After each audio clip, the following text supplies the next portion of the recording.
ஒட்டுமொத்த வீடுமே தவறு. ஒரு வடகிழக்கு கட் பண்ணி போர்ட்டிகோ போட்டிருக்காங்க. ஒரு வீட்டில் டாய்லெட் வடகிழக்குலேயே போட்டிருக்காங்க. தென்மேற்கு கட்டாயிருக்கு. வடமேற்கில் லோடு கொடுத்து லிஃப்ட் கொடுத்து படி போட்டுட்டாங்க.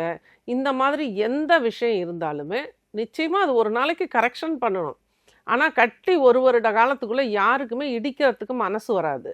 அந்த இடத்துல இடித்தாலும் உறவுகளும் ஃப்ரெண்ட்ஸும் 1008 கேள்வி கேட்பாங்க அப்படிங்கிற ஒரு பயம் இருக்குது. அப்போ அந்த இடத்துல அவங்க பல சிக்கல்களோடு இருந்துகிட்ருப்பாங்க.